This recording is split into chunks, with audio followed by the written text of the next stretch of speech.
नमस्कार दोस्तों, success Vista classes channel पर मैं राघव दीक्षित आपका बहुत बहुत स्वागत करता हूं। दोस्तों, जैसा कि आप देख रहे हैं, आपका आरआरबी एनटीपीसी का एग्जाम आने वाला है और एसएससी के बहुत सारे एग्जाम्स पेंडिंग में हैं। ग्रुप डी का भी एग्जाम आपका लाइन में लगा हुआ है। तो दोस्तों, उसी को देखते हुए सक्सेस विस्टा क्लासेस आपकी जनरल साइंस, जीके, जीएस और इसके अलावा मैथमेटिक्स, रीजनिंग की प्रैक्टिस सेट्स के थ्रू आपको लगातार रिवीजन करा रहा है। दोस्तों, एक बार फिर हम आपके लिए लेकर आए हुए हैं जनरल साइंस का प्रैक्टिस सेट। इसमें दोस्तों हम आपको क्वेश्चंस देंगे, क्वेश्चंस के थ्रू हम आपको बहुत सारा डाटा रिवाइज कराएंगे जो हमने आपको पहले ट्रिक के माध्यम से दिया हुआ है। अगर दोस्तों आप पहली बार चैनल पर विजिट कर रहे हैं तो सक्सेस विस्टा क्लासेस को सब्सक्राइब कीजिए और अपने दोस्तों तक इस वीडियो श्रृंखला को पहुंचाइए। तो आइए दोस्तों, बिना टाइम वेस्ट किए हुए स्टार्ट करते हैं प्रैक्टिस सेट। पहला क्वेश्चन क्या है दोस्तों, ये एनटीपीसी में पूछा जा चुका है। ऊर्ध्वपातन क्या है? ऊर्ध्वपातन दोस्तों, जैसे आप देखेंगे कपूर है। कोई भी रासायनिक पदार्थ जो होता है दोस्तों, जब अपनी ठोस अवस्था से बिना तरल अवस्था में जाए सीधे गैसीय अवस्था में परिवर्तित हो जाता है, तो यही कहलाता है ऊर्ध्वपातन। ऊर्ध्वपातन किसी पदार्थ का ठोस से सीधे गैस अवस्था में परिवर्तन जो होता है, यही होता है ऊर्ध्वपातन, जैसे आपने कपूर को देखा होगा। अगला क्वेश्चन है दोस्तों, निम्नलिखित में से कौन विद्युत आवेश की एसआई इकाई है? लगभग 6 गुणा 10 पे पावर 18 इलेक्ट्रॉन्स में निहित आवेश के बराबर होती है। तो दोस्तों, आपको हमने कल बताया था, कल के प्रैक्टिस सेट में जब हम यूनिट्स आपको लिखा रहे थे तो तब हमने आपको बताया था आवेश जो चार्ज की इकाई क्या होती है, कूलाम होती है। कूलाम कूलाम ये साइंटिस्ट थे, इन्हीं के द्वारा दोस्तों आवेशों का अध्ययन किया गया। तो इन्हीं के नाम के आधार पर आवेश का मात्रक कूलाम ने निश्चित किया गया। तो दोस्तों, अगर देखेंगे आपने फॉर्मूला पढ़ा होगा Q बराबर N इंटू E, जहां पर N क्या है, N इलेक्ट्रॉन्स की संख्या है, E जो है एक इलेक्ट्रॉन का आवेश है और Q जो है कूलाम चार्ज है। तो याद रखिए, एक कूलाम की परिभाषा क्या होती है, एक कूलाम बराबर क्या होता है, 6 गुणा 10 की पावर 18 इलेक्ट्रॉन्स पे जितना चार्ज होता है उसी को एक कूलाम कहते हैं। अगर आप इलेक्ट्रॉन्स का एक इलेक्ट्रॉन का चार्ज रखेंगे, क्या आएगा, into 1.6 into 10 to the power -19 होता है।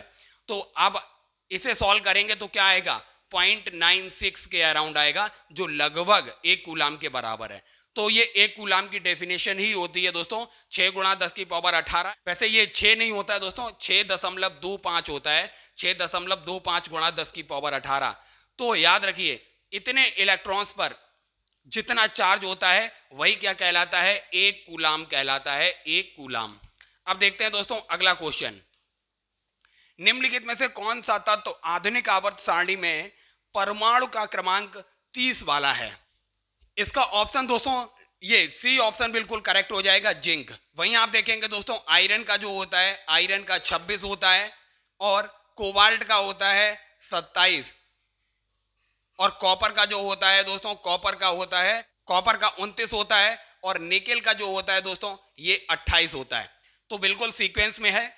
देखिए, कोबाल्ट का परमाणु क्रमांक 27 है, जिंक का परमाणु क्रमांक 30 है, लोहे का आयरन का 26 है, निकेल का 28 है, वहीं कॉपर का जो है 29 होता है। परमाणु की संरचना कैसी होती है? परमाणु की संरचना दोस्तों आप देखेंगे, नाभिक होता है, नाभिक में न्यूट्रॉन और प्रोटॉन जो होते हैं नाभिक में रहते हैं और इनके चारों ओर जो कक्षाएं होती हैं, नाभिक के चारों ओर जो कक्षाएं होती हैं, इसमें इलेक्ट्रॉन्स जो होते हैं, इलेक्ट्रॉन्स बाहरी कक्षाओं में चक्कर लगाते रहते हैं। यही परमाणु का मॉडल है। इसके नाभिक में न्यूट्रॉन और प्रोटॉन होते हैं और बाहरी कक्षाओं में इलेक्ट्रॉन्स जो हैं चक्कर लगाते रहते हैं। यही इलेक्ट्रॉन्स जो होते हैं दोस्तों, रासायनिक परिवर्तन के लिए मुख्य रूप से जिम्मेदार होते हैं। अब अगला क्वेश्चन देखते हैं दोस्तों, ये देखिए, प्रोटॉन के खोजकर्ता कौन थे? आपको बताना है प्रोटॉन के खोजकर्ता कौन थे। अब दोस्तों देखिए, थॉमसन जो थे इलेक्ट्रॉन के खोजकर्ता थे, थॉमसन इलेक्ट्रॉन की खोज की इन्होंने। चैडविक जो थे, इन्होंने न्यूट्रॉन की खोज की, चैडविक ने न्यूट्रॉन की। और गोल्डस्टीन जो थे दोस्तों, इन्हीं के द्वारा खोजा गया था प्रोटॉन। तो इसको भी आपको याद रखना है। सबसे पहले दोस्तों देखते हैं हम प्रोटॉन को। प्रोटॉन का द्रव्यमान क्या है, 1.672 गुणा 10 पे पावर -27। तो ये है प्रोटॉन का द्रव्यमान और इसका आवेश है 1.6 गुणा 10 पे पावर -19 कूलाम जो है इसका आवेश है, याद रखिए। और इसके खोजकर्ता कौन है प्रोटॉन के? गोल्डस्टीन है। इलेक्ट्रॉन का देखिए भार क्या है, 9.108 गुणे 10 पे पावर -31। और इसका दोस्तों जितना प्रोटॉन का चार्ज है उतना ही इलेक्ट्रॉन का भी चार्ज है, लेकिन प्रोटॉन पे पॉजिटिव चार्ज होता है, इलेक्ट्रॉन पे नेगेटिव चार्ज होता है। 1.6 गुणा 10 पे पावर -19। जे थॉमसन इसके फाउंडर हैं। तो देखिए न्यूट्रॉन के खोजकर्ता कौन है, चैडविक है न्यूट्रॉन के खोजकर्ता, और इस पर आवेश नहीं होता है, ये आवेश रहित कण है न्यूट्रॉन। इसका भार जो होता है 1.675 गुणा 10 पे पावर -27 होता है।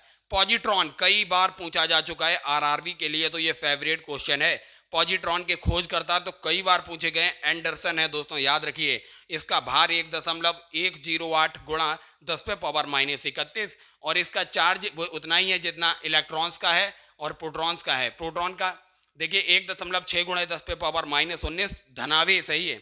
न्यूट्रिनो दोस्तों, न्यूट्रिनो पे कोई ना इसका भार है ना इसका कोई चार्ज है, और इसके फाउंडर थे पाउली।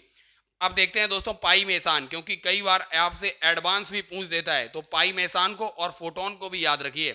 पाई मेसान का दोस्तों जो भार है वो इलेक्ट्रॉन का 274 गुना होता है। आवेश इस पे नहीं है, यूकावा इसके फाउंडर हैं, याद रखिए। फोटोन पे कोई भी दोस्तों इसका भार नहीं होता है। आइंस्टीन ने फोटोन की खोज की थी, याद रखिए, जो उन्होंने प्रकाश वैद्युत प्रभाव की खोज की थी, उसी समय उन्होंने फोटोन को खोजा था। अब अगला क्वेश्चन है दोस्तों, जीवाणु से होने वाले रोग कौन से हैं। तो दोस्तों जीवाणु से होने वाले रोग आप याद रखिए, जो जीवाणु से होने वाले रोग हैं इसमें है टाइफाइड, बाकी आप देखेंगे एड्स, रेबीज और हर्पीस, ये तीनों के तीनों रोग जो होते हैं ये वायरस से होते हैं, वायरस से। अब आइए दोस्तों, हम आपको यहाँ जीवाणु से संबंधित क्वेश्चन पूछा गया है, तो जीवाणुओं से होने वाले सारे रोगों को एक जगह आपको ट्रिक के माध्यम से रिवाइज करा देते हैं। जीवाणुओं से होने वाले रोगों को देखिए, हमारी ट्रिक क्या है दोस्तों, ट्रिक है डक प्लेट का जीएसटी न्यू है, डक प्लेट का जीएसटी न्यू है, ये ट्रिक है दोस्तों। अब देखिए इस ट्रिक को डिकोड करते हैं, क्या है। डा से हो गया देखिए दोस्तों डिप्थीरिया, का से हो गया काली खांसी, प्ले से हो गया प्लेग, और टा से हो गया टिटनेस, का से हो गया कुष्ठ रोग, जी से हो गया गोनोरिया, और एस से हो गया सिफिलिस, और टी से हो गया टाइफाइड, और न्यू से हो गया निमोनिया, है से हो गया हैजा। तो बिल्कुल ट्रिक आपकी सटीक है और आपको लगभग पूरा याद हो जाएगा। देखिए डक प्लेट का जीएसटी न्यू है, डिप्थीरिया, काली खांसी, प्लेग, टिटनेस, कुष्ठ रोग, गोनोरिया, सिफिलिस, टाइफाइड, निमोनिया, हैजा, ये सभी जो है दोस्तों जीवाणु से होने वाले रोग हैं। अब अगला क्वेश्चन देखते हैं दोस्तों। अगला क्वेश्चन आपसे कई बार पूछा जा चुका है, विषाणु से होने वाला रोग कौन सा है। विषाणु से, तो दोस्तों हम आपको बता चुके हैं विषाणु से होने वाला रोग क्या है, खसरा जो है विषाणु से होने वाला रोग है, डी ऑप्शन करेक्ट है। बाकी निमोनिया, हैजा, टाइफाइड, ये तीनों जो हैं जीवाणु से होने वाले रोग हैं, हम आपको अभी रिवाइज भी कराया था।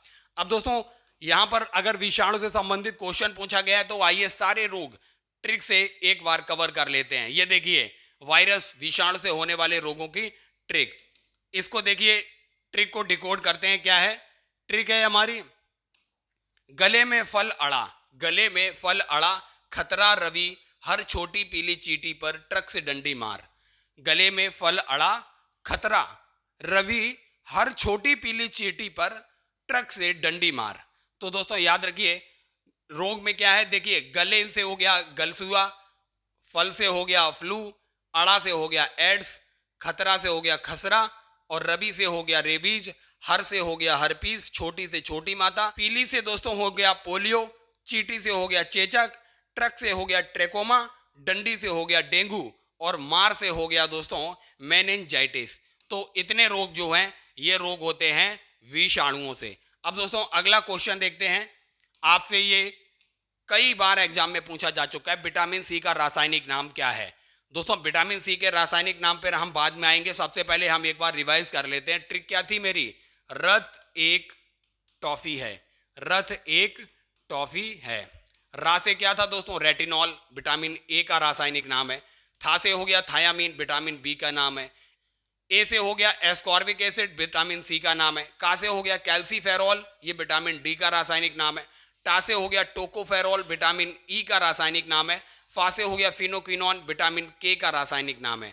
तो दोस्तों A B C D E के ये रासायनिक नाम क्या है, ट्रिक रथ एक टॉफी है, retinol, thiamine, ascorbic acid, calciferol, tocopherol, phylloquinone. उम्मीद करते हैं दोस्तों आपको याद हो गया होगा। तो इसका कौन सा ऑप्शन करेक्ट है? बी ऑप्शन बिल्कुल करेक्ट हो गया।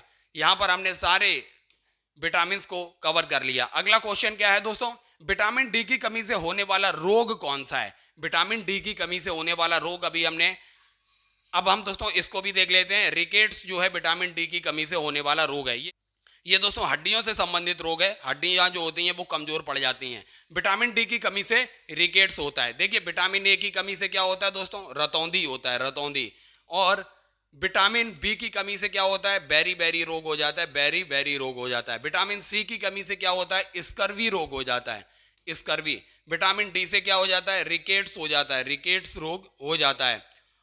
और विटामिन ई की कमी से क्या हो जाता है? बांझपन हो जाता है या नपुंसकता, बांझपन या नपुंसकता। विटामिन के की कमी से क्या होता है दोस्तों? रक्त के थक्के जमने में प्रॉब्लम होती है, रक्त का थक्का जमने में इश्यू आता है। तो दोस्तों इतने रोगों को भी याद रखिए, इनकी विटामिन की कमी से ये रोग होते हैं। तो दोस्तों आपने देखा, हमने ये साइंस का प्रैक्टिस सेट नंबर 2 सॉल्व किया। आप दोस्तों इसी तरीके से प्रैक्टिस सेट के साथ बने रहिए। हम दोस्तों आपको यहाँ पर फुल रिवीजन करा देंगे। अगर आपने अभी तक प्रीवियस वीडियो नहीं देखी है तो डिस्क्रिप्शन बॉक्स में हमने सारी प्लेलिस्ट का लिंक दिया है, वहां जाकर आप देख सकते हैं। इसी तरीके से सक्से बिस्टा के साथ बने रहिए और अपने एग्जाम्स के स्कोर को बूस्ट करते रहिए। सक्से बिस्टा क्लासेस को देखने के लिए धन्यवाद।